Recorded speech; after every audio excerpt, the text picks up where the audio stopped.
Hola amigos, Somos los Cazadores de Libros y hoy en nuestro programa Leyendo el Quijote, capítulo 2. comenzamos el programa de hoy.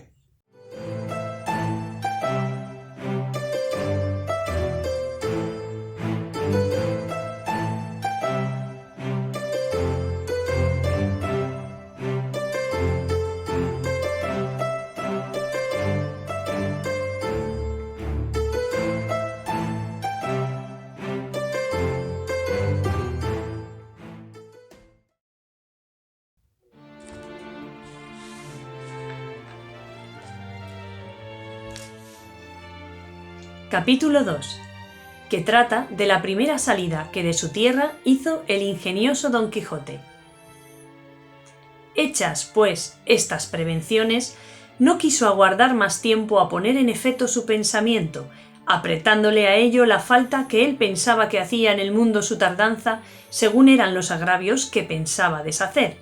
tuertos que enderezar, sin razones que enmendar, y abusos que mejorar, y deudas que satisfacer. Y así, sin dar parte a persona alguna de su intención, y sin que nadie le viese, una mañana, antes del día, que era uno de los calurosos del mes de julio, se armó de todas sus armas, subió sobre Rocinante, puesta su mal compuesta celada, embrazó su adarga, tomó su lanza, y por la puerta falsa de un corral salió al campo, con grandísimo contento y alborozo de ver con cuánta facilidad había dado principio a su buen deseo. Mas apenas se vio en el campo cuando le asaltó un pensamiento terrible, y tal que por poco le hiciera dejar la comenzada empresa, y fue que le vino a la memoria que no era armado caballero, y que, conforme a ley de caballería, ni podía ni debía tomar armas con ningún caballero, y puesto que lo fuera, había de llevar armas blancas, como novel caballero, sin empresa en el escudo, hasta que por su esfuerzo la ganase. Estos pensamientos le hicieron titubear en su propósito, mas, pudiendo más su locura que otra razón alguna, propuso de hacerse armar caballero del primero que topase, a imitación de otros muchos que así lo hicieron, según él había leído en los libros que tal le tenían. En lo de las armas blancas, pensaba limpiarlas de manera, en teniendo lugar, que lo fuesen más que un armiño, y con esto se quietó y prosiguió su camino, sin llevar otro que aquel que su caballo quería, creyendo que en aquello consistía la fuerza de las aventuras. Yendo, pues, caminando nuestro flamante aventurero, iba hablando consigo mesmo y diciendo: ¿Quién duda sino que en los venideros tiempos, cuando salga a luz la verdadera historia de mis famosos hechos, que el sabio que los escribiere no ponga, cuando llegue a contar esta mi primera salida tan de mañana desta manera? Apenas había el rubicundo Apolo tendido por la faz de la ancha y espaciosa tierra las doradas hebras de sus hermosos cabellos, y apenas los pequeños y pintados pajarillos con sus arpadas lenguas habían saludado con dulce y meliflua armonía la venida de la rosada aurora, que dejando la blanda cama del celoso marido, por las puertas y balcones del manchego horizonte a los mortales se mostraba, cuando el famoso caballero Don Quijote de la Mancha, dejando las ociosas plumas, subió sobre su famoso caballo Rocinante y comenzó a caminar por el antiguo y conocido campo de Montiel.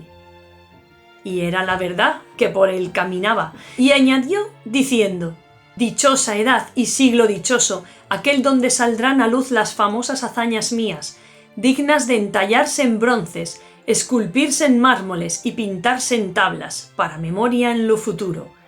Oh tú, sabio encantador, quien quiera que seas, a quien ha de tocar el ser coronista de esta peregrina historia. Ruégote que no te olvides de mi buen Rocinante, compañero eterno mío en todos mis caminos y carreras». Luego volvía diciendo, como si verdaderamente fuera enamorado: «Oh princesa Dulcinea, señora de este cautivo corazón,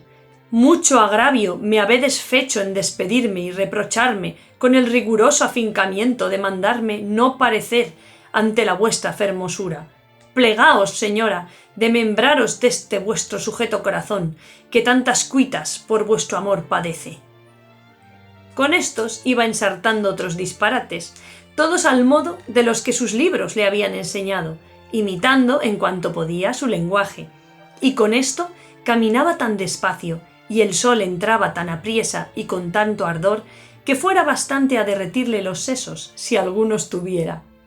Casi todo aquel día caminó sin acontecerle cosa que de contar fuese, de lo cual se desesperaba, porque quisiera topar luego con quién hacer experiencia del valor de su fuerte brazo. Autores hay que dicen que la primera aventura que le avino fue la del Puerto Lápice, otros dicen que la de los molinos de viento, pero lo que yo he podido averiguar en este caso y lo que he hallado escrito en los anales de la Mancha es que él anduvo todo aquel día y, al anochecer, su rocín y él se hallaron cansados y muertos de hambre, y que, mirando a todas partes por ver si descubriría algún castillo o alguna majada de pastores donde recogerse y a donde pudiese remediar su mucha hambre y necesidad, vio, no lejos del camino por donde iba, una venta, que fue como si viera una estrella que, no a los portales, sino a los alcázares de su redención le encaminaba. Dióse priesa a caminar y llegó a ella a tiempo que anochecía. Estaban acaso a la puerta dos mujeres mozas, destas que llaman del partido, las cuales iban a Sevilla con unos arrieros que en la venta aquella noche acertaron a hacer jornada. Y como a nuestro aventurero todo cuanto pensaba, veía o imaginaba le parecía ser hecho y pasar al modo de lo que había leído, luego que vio la venta se le representó que era un castillo con sus 4 torres y chapiteles de luciente plata, sin faltarle su puente levadiza y honda cava, con todos aquellos adherentes que semejantes castillos se pintan. Fuese llegando a la venta, que a él le parecía castillo, y a poco trecho de ella detuvo las riendas a Rocinante, esperando que algún enano se pusiese entre las almenas a dar señal con alguna trompeta de que llegaba caballero al castillo. Pero como vio que se tardaban y que Rocinante se daba priesa por llegar a la caballeriza, se llegó a la puerta de la venta y vio a las 2 distraídas mozas que allí estaban, que a él le parecieron 2 hermosas doncellas o 2 graciosas damas que delante de la puerta del castillo se estaban solazando. En esto sucedió acaso que un porquero que andaba recogiendo de unos rastrojos una manada de puercos, que sin perdón así se llaman, tocó un cuerno, a cuya señal ellos se recogen, y al instante se le representó a Don Quijote lo que deseaba, que era que algún enano hacía señal de su venida, y así con extraño contento llegó a la venta y a las damas, las cuales, como vieron venir un hombre de aquella suerte armado y con lanza y adarga, llenas de miedo se iban a entrar en la venta, pero Don Quijote, coligiendo por su huida su miedo, alzándose la visera de papelón y descubriendo su seco y polvoroso rostro, con gentil talante y voz reposada les dijo: «Non fuyan las vuestras mercedes, ni teman desaguisado alguno, ca la orden de caballería que profeso non toca ni atañe facerle a ninguno, cuanto más a tan altas doncellas como vuestras presencias demuestran». Mirábanle las mozas y andaban con los ojos buscándole el rostro, que la mala visera le encubría, mas como se oyeron llamar doncellas, cosa tan fuera de su profesión, no pudieron tener la risa, y fue de manera que Don Quijote vino a correrse y a decirles: «Bien parece la mesura en las fermosas, y es mucha sandez, además, la risa que de leve causa procede. Pero non vos lo digo porque os acuitedes ni mostredes mal talante, que el mío non es de al que de serviros».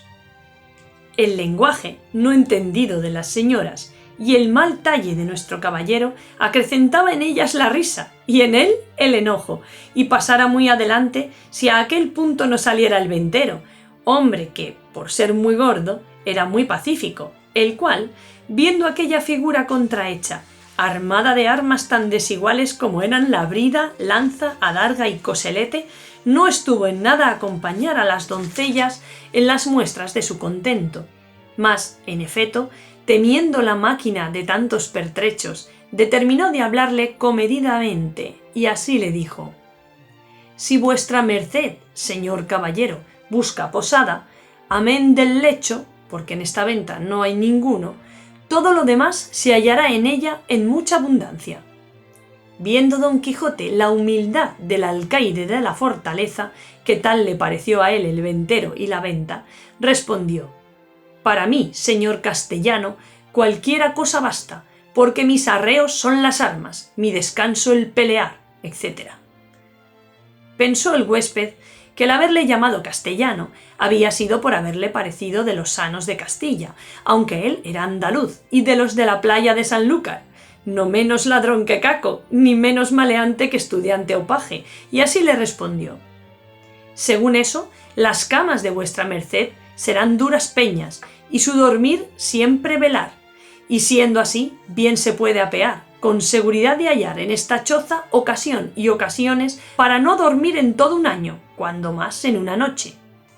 Y diciendo esto, fue a tener el estribo a Don Quijote, el cual se apeó con mucha dificultad y trabajo, como aquel que en todo aquel día no se había desayunado.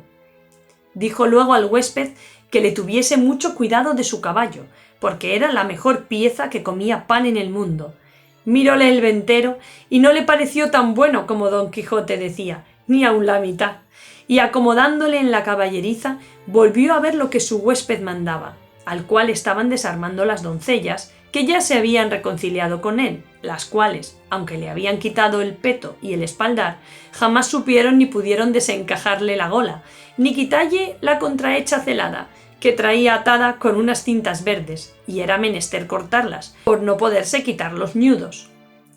Mas él no lo quiso consentir en ninguna manera, y así se quedó toda aquella noche con la celada puesta, que era la más graciosa y extraña figura que se pudiera pensar. Y al desarmarle, como él se imaginaba que aquellas traídas y llevadas que le desarmaban eran algunas principales señoras y damas de aquel castillo, les dijo con mucho donaire: